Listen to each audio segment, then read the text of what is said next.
Hello everyone, my name is Richard Engberg and I'm an equity research analyst here at Erik Bank. With me I have Mr. Stefan Wikstrand, CFO of G5 Entertainment. Stefan, welcome and congratulations for showing great numbers earlier this morning. Thank you very much and thanks for having us. Yeah, well, as the presentation said, my name is Stefan and I'm the CFO of the G5 Entertainment Group. So to start with, I would say I would try and keep some pace on the first half of the presentation, which is more about G5 and what we're doing, to be able to spend a bit of time on the quarterly numbers and also the impact the war in Ukraine has had on the business. But let's get started. So for those who might not have seen a presentation by G5 before, so we are a developer publisher of casual free-to-play games that are primarily played on tablets and smartphones, but also on personal computers. We are a global company with revenue spread across the globe, but our biggest market is the US.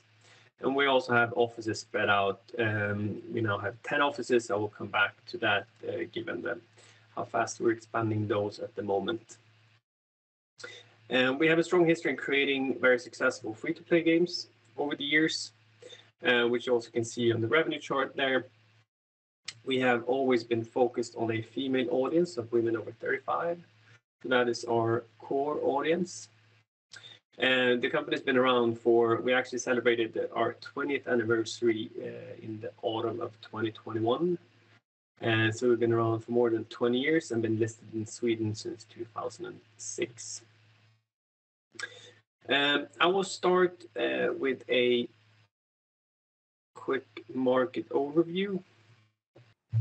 So if we look at the slide you have in front of you, I hope it's a very colorful and nice slide with the different parts of the gaming industry.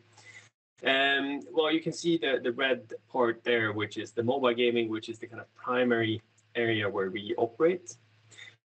Global mobile gaming, of course, grew very rapidly since the release of the iPhone and the smartphones that came after that, and it's now the biggest part of the gaming market. To me, this also represents a popularization and a growth of casual gaming. So games that are easy to learn, easy to play, and it also, in part, I think opened up a new market, which is essentially our target audience of females over 35. Now, as I said, we sell our games also on personal computers. So you see a shift there where the casual gaming has kind of gone into the PC space, but at the same time, you also see PC games that work cross-platform and works on mobile devices as well. So it's becoming a more mixed landscape, but I think for us, it as I said, the red represents a growth of casual games more than anything else. If we then jump to the next slide, which just shows the kind of overall market or the mobile gaming growth over the last years, which has been continued to be quite impressive. It's a huge market, and it continues to grow in the coming years, which gives a good fundament for companies that are in this business. Of course, you can also see I'm visualizing the slides in my head currently because I still see the G5 Entertainment in brief in my screen, but you also see our revenue split on that slide where you can see that we're primarily North America, then US is our biggest market, and then Europe, but we also have a significant footprint in Asia, and that we've had for quite a while. If we then skip to the next slide, which should be very dark blue in background, and talk about the development of G5 over the years. This timeline starts with 2014, which is the year when we moved into the Nasdaq main market. It is also a year or a period in 14 and 15 where we transitioned over to free-to-play games. And as I said on the first slide, we are now a developer and publisher publisher of free-to-play games, whilst before we did premium games that you pay up front, whilst now we do free-to-play. That transition was completed in 2015. And we had a few games at that point that had really taken the company to the next level in the free-to-play category. First, a game called Virtual City Playground, and then a game called The Secret Society. And at this point, we also started to see, or actually in 2016, Hidden City started its growth phase. And when we moved into 2017, we saw the need to further invest in the workforce, a work that was done over 17 and 18, and we also started to rely less on external contractors. And this also caused some delays in the release cycle. So in 2018, we released one experimental game. But then in 2019, on the back of those investments that we made, we started releasing games in what we now call then the new generation of games, based on the investments we made in the development workforce. And those games today is the biggest subset of our portfolio, and we'll come back to that.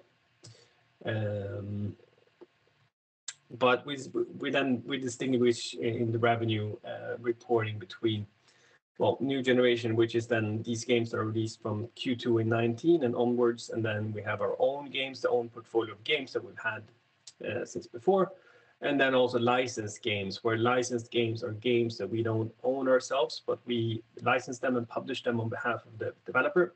So they do the development and we do publishing and marketing of the games. And that is the split between the two. But the focus here from 17, you could say, and onwards, or is to create a growing, expanding portfolio of own games. If we then go to the next slide on the target audience. So as I said, we focus on a female audience of women over 35.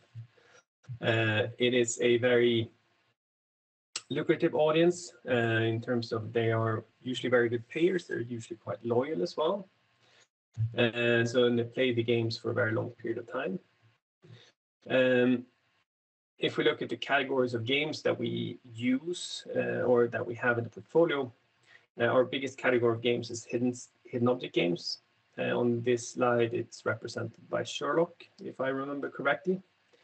Sherlock is the best growing game that we have in the portfolio currently. But we have quite a few hidden object games, both old and new. Hidden object is a relatively distinct genre. There's not a lot of companies that make hidden object games. We are one out of probably 4 that makes games of hidden object genre of any size. If we then look at the second biggest genre for us is the match 3 games. Match 3 games is a much bigger audience. So you have a bigger subset of the market, very competitive. So just taking a small share of that market would mean quite a significant step upwards for the company. But there we made really good progress with this new generation of games, and we have a much more a broader portfolio, so to speak, say in match 3. We also have a category of games that are called mahjong games, which is, or match 2 word solitaire games. What we call an evergreen genre. People that enjoy playing these games play them for a really, really long time. And then we have the new genres, is where we experiment and release games that could potentially be another kind of pillar to build the portfolio on. Here we have a word game, for example, that we released a few years back, which is now placed in harvest mode, but it's a good example where we did a relatively cheap experiment to try a new genre for us. All of the games are built with a social network built in, which is called the G5 Friends Network, which ties the game together. People can befriend each other in the game, they can gift each other items, etc. And we can also use it for cross promotion of games and other retention tools. So very good. And for the players as well, they can store their progress, so they can play cross device. You can play on your phone on the way home on the bus, and then you can continue on your PC when you get home, or you can play in browser, or you can, so it makes it possible for the players to play cross-device. If we then skip to the next slide, the free-to-play games and revenue development. This shows essentially of course, a simplification, but it indicates the lifetime of a free-to-play game. So the lifetime of a free-to-play game is much longer than people usually expect. We sometimes get the question on how old a free-to-play game can be, or how long it can be viable in the market. And I think for us, the easy answer is that if you have a meaningful revenue base, we have no games that we have canceled so far, and we started making free-to-play games in 2011. So I think the lifetime of a free-to-play game is much longer than you would expect. And the life cycle looks more or less like we described here. You first have a development phase, you have a soft launch. When you see the game's metrics are starting to perform the way you want to tweak the game, you start scaling it with user acquisition. User acquisition here being the dotted line. And you try as hard as possible to get it to the game's peak revenue, which can vary between games.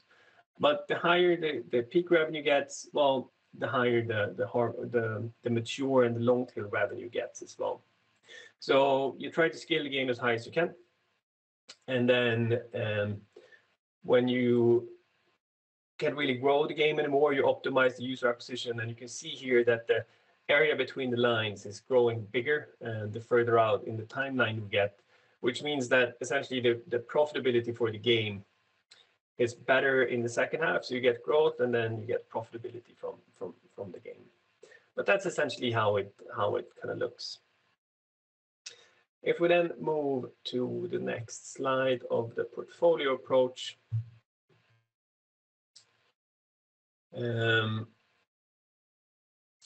So the strategy for G5 has essentially been the same since moving into mobile, which is to have a portfolio of games in different parts of its life cycle. That is kind of a natural thing over time.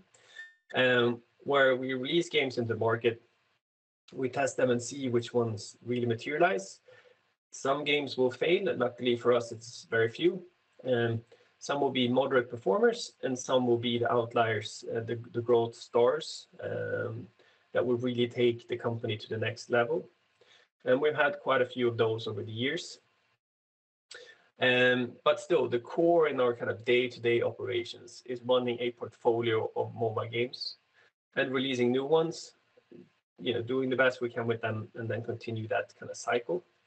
Since if you look at the chart there, the orange in the bottom represent the new generation of games. So that is then games that are released from 2019. And you can see that we've achieved quite a solid growth in that portfolio from scratch. And that is essentially what we're talking about here. And that growth is represented by many games as well.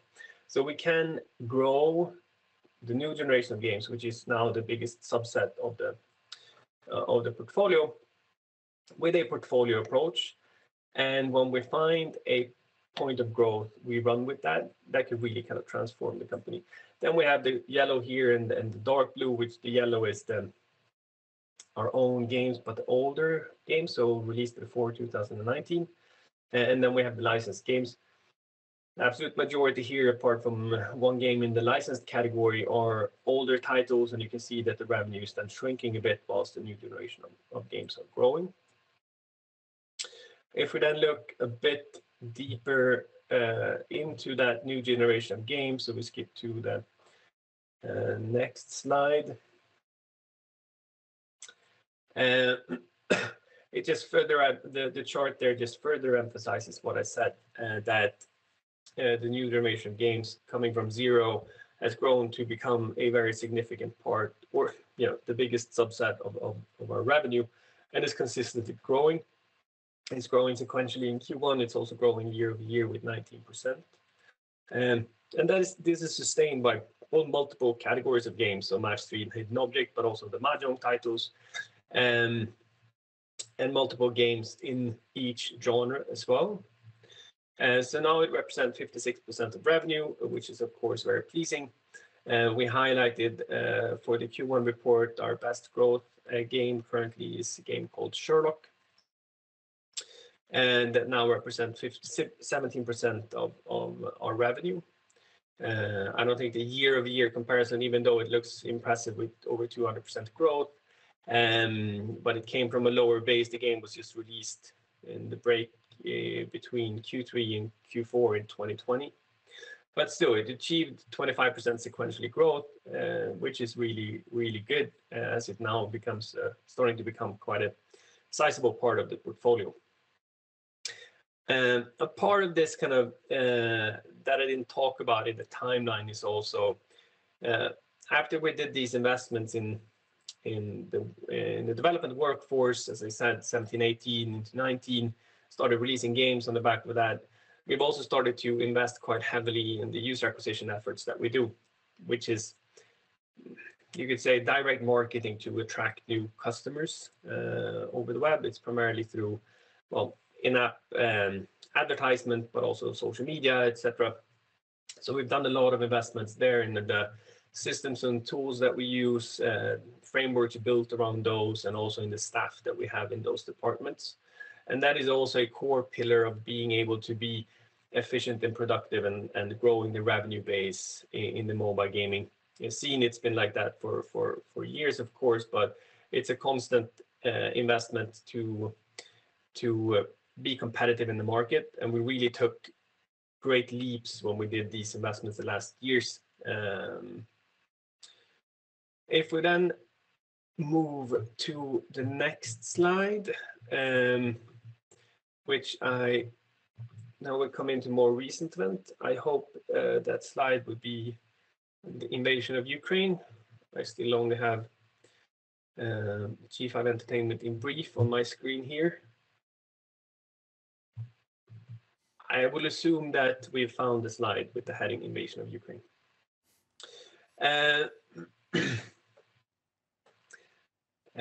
Yeah, so we have the majority of our staff in Russia and Ukraine. That has been the structure that we've had for years. It's been a very, very productive structure for us. We can tap into very high talented individuals in these markets. It's relatively low cost to find these talented people, and we've been able to run teams across these countries for many years. We established our office in Ukraine in 2008, and today almost all of our teams are cross-border and working together in the company. So the invasion of Ukraine was, of course, well, a shock to us, and well, very stressful for the organization. But I think the staff really showed the way here and did what they could to help each other. So initially, when this started, our priority was, of course, the safety of our staff and helping them to put themselves to safety, the ones that are in Ukraine. We had the office, our biggest office was then in eastern Ukraine in a city called Kharkiv. So that was the priority. We gave them 2.5 weeks off work, which with the size of that office, of course, impacted the business. But the other parts of the organization really stepped up and took their responsibility and really helped out to make sure that the business was ongoing and that we didn't have that much impact from this situation. So we had some delays early in March in terms of updates, but it did not have any significant impacts. And then after, as time went by, more people in the Ukrainian office started working, and we, relocated a bit within in the portfolio. Also put some games in harvest mode a bit earlier, which meant that we could focus on the games that actually matter.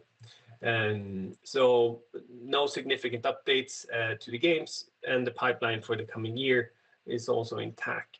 So they did a fantastic job, and we're super grateful for that. G5 as a company, we've also, in addition to these weeks that they could put them and their families to safety, we've also done quite a bit of relief efforts targeted primarily to our staff, but also to the communities, especially in Kharkiv, where we had the biggest office in Ukraine. And so we've supported the staff with financial support, so both paying advances to salaries, but also bonuses to make them so that they can have the financial stability to actually relocate and find a new place to settle down, majority of them within Ukraine. We also have relocation expenses where we pay for short-term housing. Also, we have expenses incurred for long-term relocation as well. We've been running campaigns in our games to support our employees through G5, or also just general humanitarian aid to Ukraine. The staff has done amazing relief work as well, doing charity in their kind of local communities, and the company has been supported in that as well, provided funding to do that. So all in all, we report a 15 million SEK extraordinary expense in Q1 related to this, which then will cover the obligations that we have kind of incurred through this. So this one-time expense will cover these obligations throughout the year. So this is what we expect for the full year of 2022.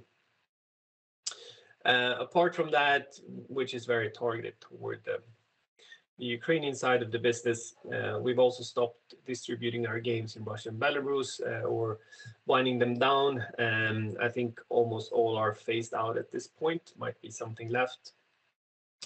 We've also established new offices in new markets to be able to relocate the staff from Ukraine and Russia.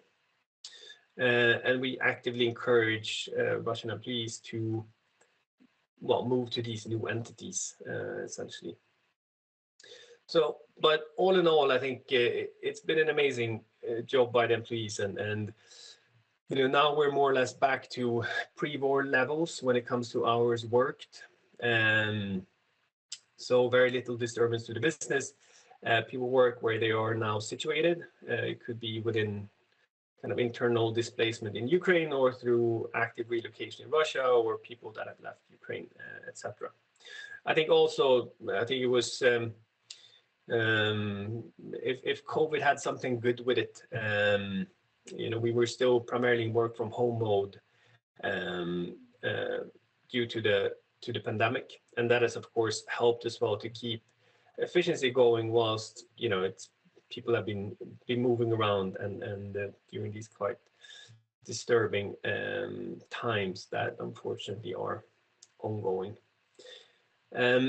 If we then skip to the next slide, which hopefully then is the new operating locations that we have, you can see that the blue boxes here are the new ones. We've established entities in Georgia, Armenia, Montenegro, and Poland.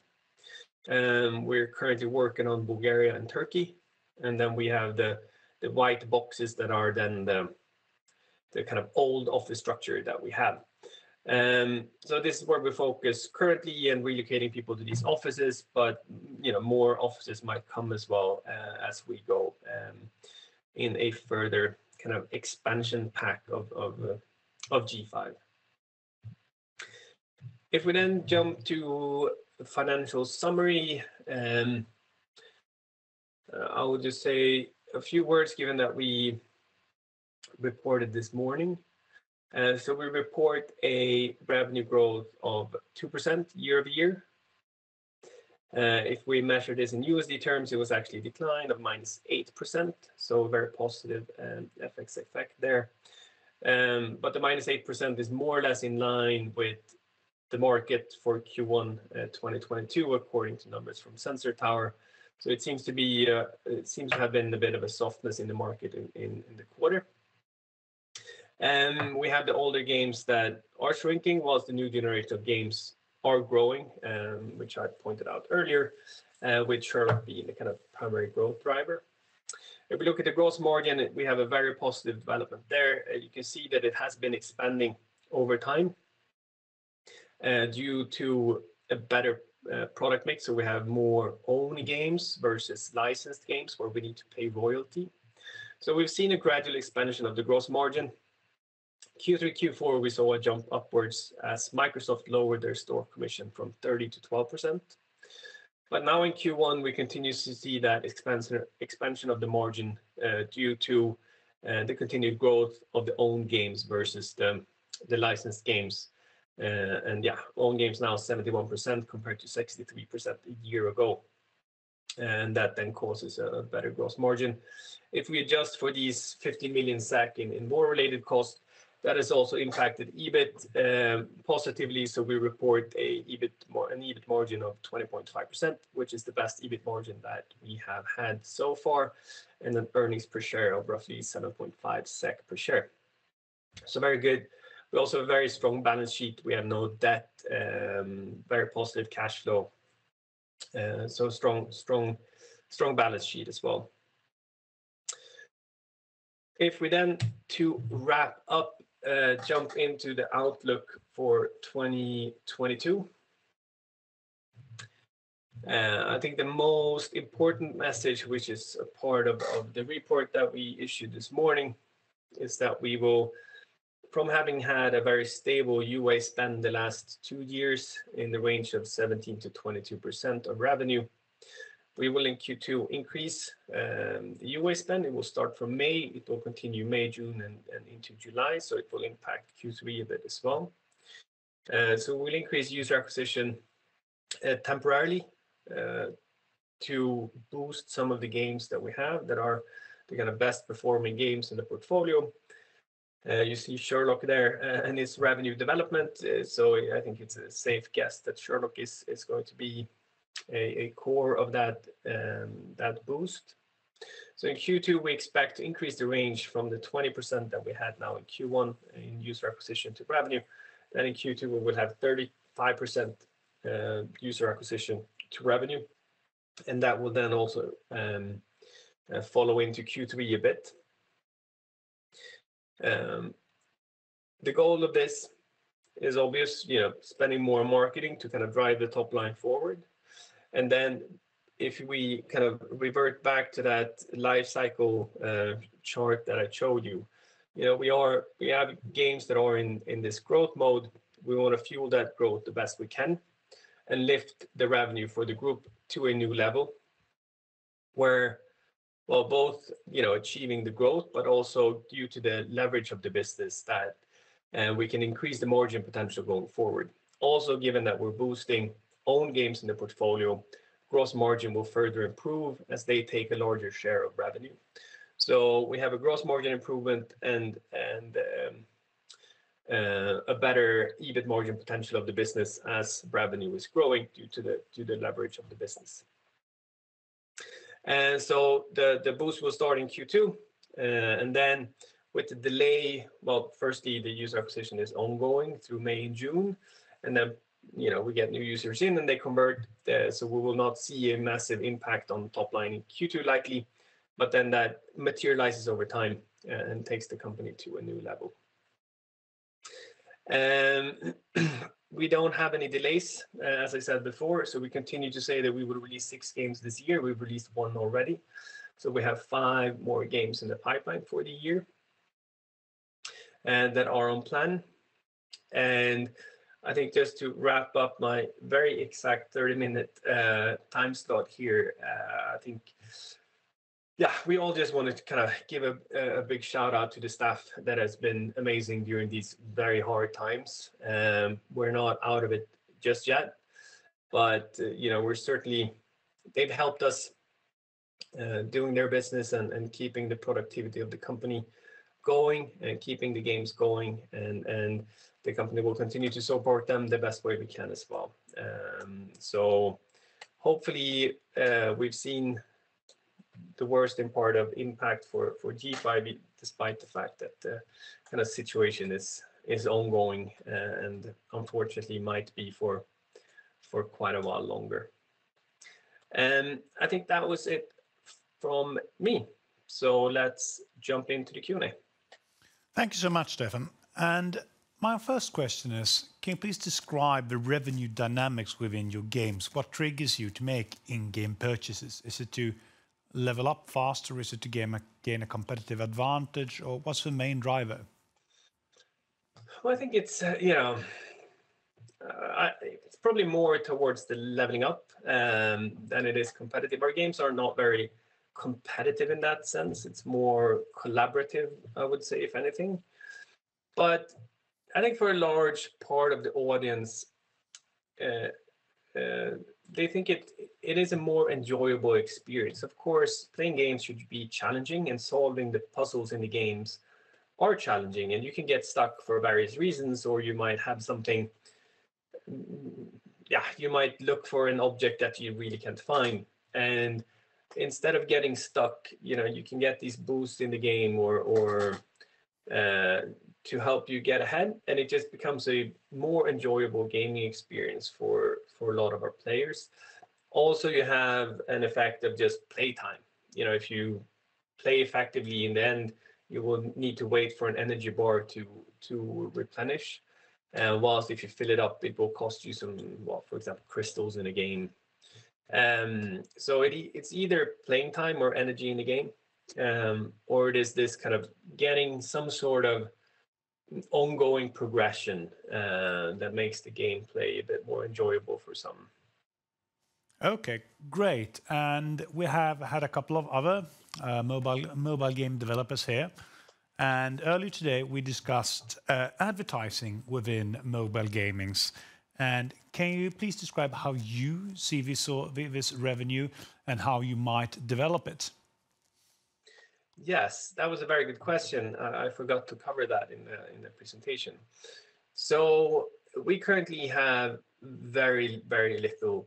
We have less than 1% of our revenue coming from advertisement in Q1, for example. And we have always been very focused on the in-app purchase side of making free-to-play games. You have the full spectrum. We have less than 1% advertisement. You have companies that go for purely marketing revenue and have 99% marketing.